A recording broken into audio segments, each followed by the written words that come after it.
ان کو آئیڈینٹیفائی کیا ہم لوگوں نے، ان کی اسٹیک ہولڈرس کو انگیج کروایا موب کے ساتھ. تیسرا، ہم لوگوں نے موب کو اس چیز کا احساس دلایا کہ ہم انہی میں سے ہیں اور ہم لوگ پچھلے 1 سال سے انہی کی خدمت کر رہے ہیں. اور ایسے بہت سارے انسیڈنٹس ہیں جو ہم نے دیکھے ہیں ان کے ساتھ، اور کوئی بھی ایک ایسا انسیڈنٹ نہیں ہے جو ذرا ہم لوگوں نے کوئی ایسا فیصلہ کیا ہو جو کسی کے خلاف کیا ہو، یا کوئی ایسا فیصلہ کیا ہو جو ناجائز ہو یا ناانصافی کی ہو. تو اس چیز کو ذہن میں رکھتے ہوئے، میرٹ کو ذہن میں رکھتے ہوئے، اس کے بارے میں بات کرتے ہوئے، پھر ہم لوگوں نے ایسے عناصر جو کہ شاید شرارت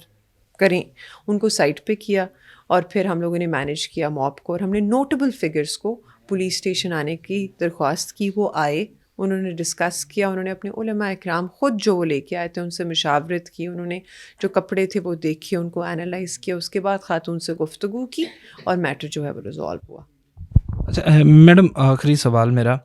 کہ جن لوگوں نے بھی یہ شرارت تھی یا جس طرح سے بھی تھا، ان کے خلاف کوئی کارروائی کہ ایک سامنے واضح اگر سوٹ دیکھا جائے تو اس پہ لکھا نظر آ رہا ہے، ایک حلوہ لفظ ہے، تو کوئی فردر آگے انویسٹیگیشن جاری ہے یا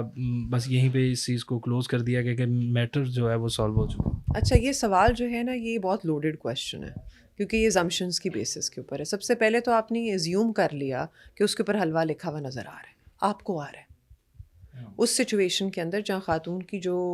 زندگی تھی وہ خطرے میں تھی. 200 سے زائد بندہ باہر اکٹھا ہوا تھا اور ریومرز پھیل رہے تھے، اور پولیس نے سچویشن ہینڈل کرنی تھی. اس ٹائم کسی کو حلوہ لکھا ہوا نظر نہیں آ سکتا، کیونکہ اس ٹائم آپ کا frame of mind survival instinct کے اوپر چل رہا ہوتا ہے. دوسرا، آپ کی باقی جو انزمپشنز ہیں وہ ساری ہائنڈ سائٹ کے اندر بہت اچھی لگتی ہیں کہتے ہوئے. جب بندہ فیلڈ کے اوپر اس سچویشن کو ٹیکل کر رہا ہوتا ہے، اس ٹائم سینیریو بھی ڈفرینٹ ہوتا ہے، اور لوگوں کے ایکشنز بھی ڈفرینٹ ہوتے ہیں، اور رویہ بھی ڈفرینٹ ہوتا ہے، اور بات کرنے کا طریقہ بھی اور انداز بھی ڈفرینٹ ہوتا ہے. اس ساری چیز کو ذہن میں رکھتے ہوئے ہمیں جو پرائمری ہماری responsibility as a professional police officer بنتی تھی وہ ہم نے نبھائی، اور وہ ایک ہی تھی کہ کوئی جانی نقصان نہ ہو، کوئی مالی نقصان نہ ہو، کوئی law and order situation create نہ ہو، کوئی روڈ بلاک نہ ہو. پی ایس ایل جو کہ ایک انٹرنیشنل ایونٹ ہے، اس کے اندر ہمیں کوئی امبیرسمنٹ نہ دیکھنی پڑے، قوم کو اور ملک کو کسی ایسی سچویشن کا سامنا نہ کرنا پڑے جو انٹرنیشنل کمیونٹی کے اندر بھی ایک ایسی سوری فگر کٹ کرے، اور نہ ہی بعد میں ہم لوگ ایسی سچویشن کو دیکھیں جس کے اوپر ہم ریگریٹ کریں، اور وہ ہم نے بخوبی نبھائی ہے.